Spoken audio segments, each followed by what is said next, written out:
మేము తెలియజేస్తా ఉన్నాం. కేసీఆర్ గారి మీద ఈగ వాలితే కూడా ఊరుకోము. రేవంత్ రెడ్డి గారు ఆనాడే మీరు గన్ను పట్టుకొని ఉద్యమకారుల మీదకి పోతే మిమ్మల్ని చుక్కలు చూపించినాం.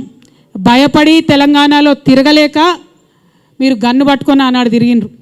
ఇదే బీజేపీ నాయకులు తెలంగాణ రాష్ట్ర సాధనలో వెనక ఉంటే ఆనాడు ఎండల లక్ష్మీనారాయణ లాంటి వాళ్ళు ఒకరో ఇద్దరో ముందుకొచ్చి రాజీనామా చేస్తే ఇదే తెలంగాణ జాగృతి గల్లీ గల్లీ తిరిగి నిజామాబాద్లో తెలంగాణ వాదాన్ని నిలబెట్టుకున్న విషయాన్ని కూడా గుర్తు చేస్తున్నాం. ఇవాళ అంశాలన్నీ మర్చి బీజేపీ వాళ్ళు తెలంగాణ కోసం ఒక్క మాట కూడా మాట్లాడకుండా 8 మంది ఎంపీలను గెలిపించిన నీళ్లు మనవి తరలించకపోతుంటే మాట్లాడకుండా ₹1 నిధులు కూడా కేంద్ర బడ్జెట్ నుంచి మాకు ఇవ్వకుండా మీరు చేస్తూ ఉన్నారు. ఖచ్చితంగా బీజేపీ వాళ్ళు ఒకవేళ బీసీ బిల్లు మీద మీరు ముందడుగేయపోయినా గోదావరి జలాలలో మన వాటాను కాపాడకపోయినా మళ్ళీ తెలంగాణ జాగృతి పవర్ ఏందో ఖచ్చితంగా చూపిస్తాం అని చెప్పి ఈ సందర్భంగా తెలియజేస్తూ మరి ఇన్ని రోజులు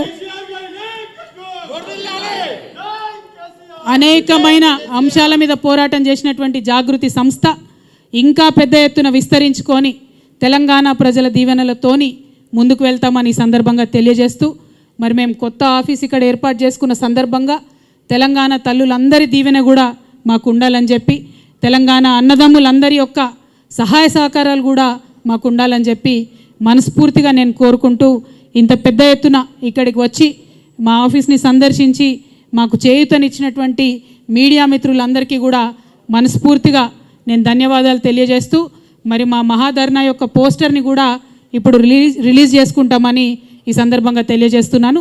థ్యాంక్ యూ.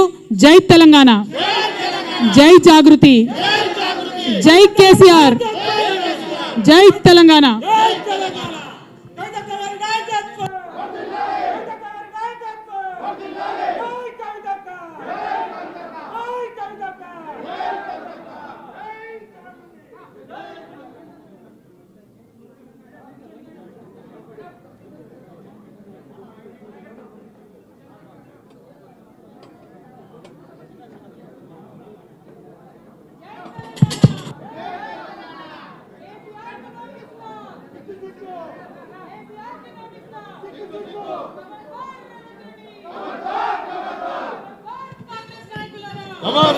Come on.